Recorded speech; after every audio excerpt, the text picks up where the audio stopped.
Welcome into the DFS Den. It's Dave Eddy here, aka Corporal Eddy on Twitter. Back at it here for you. We got a Monday slate, starts at 7:05. Only got 5 games, so not exactly the kind of slate that I enjoy. I do prefer about 8+ games, but we surely can make money on. I'm sorry, it's 6 games. I apparently can't read without my glasses. But let's hop into it here with pitching. And with the first one, we do kind of start near the top. I'm looking at Blake Snell going up against the Reds. He's the third most expensive pitcher on DraftKings, but that's only $8,500. So definitely much cheaper, about $1,500 to $2,000 cheaper than we normally spend up for our top pitcher. But I do like him there. He hasn't been anything special here lately.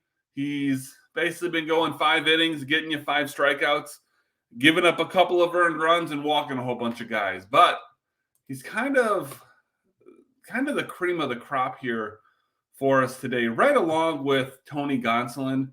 He's got a matchup against the Phillies, and this is just Gonsolin's second start. He went 3 1/3 innings in his first start. Only got one single strikeout.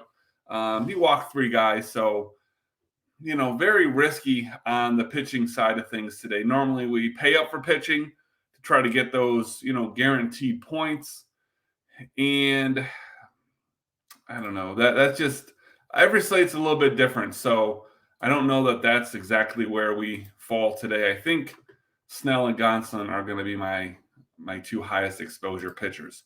And then we get over to hitting.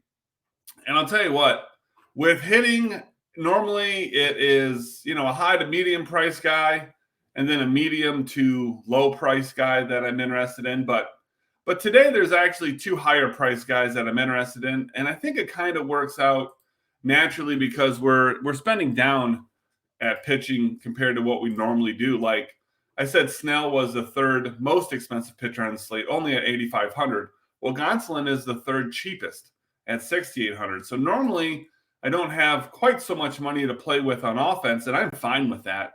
But today's a little bit different. The 2 guys I'm going to give you, are great hitters, great players here. So anyways, we'll start off with Bo Bichette. He's got a matchup here in Boston against Corey Kluber. I absolutely love Bo Bichette. He's going to be batting right at the top of that order. I do expect that the Blue Jays score a bunch of runs.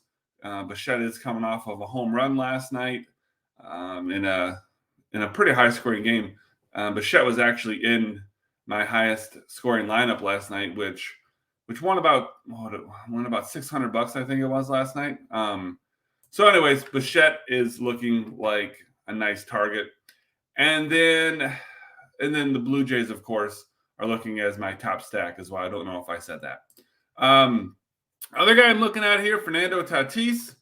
He's obviously back. He's been back here for a little while, and he's been on a nice little run here the last couple games. Multi-hit efforts. He's got a home run there in one of them, double in both of those games as well.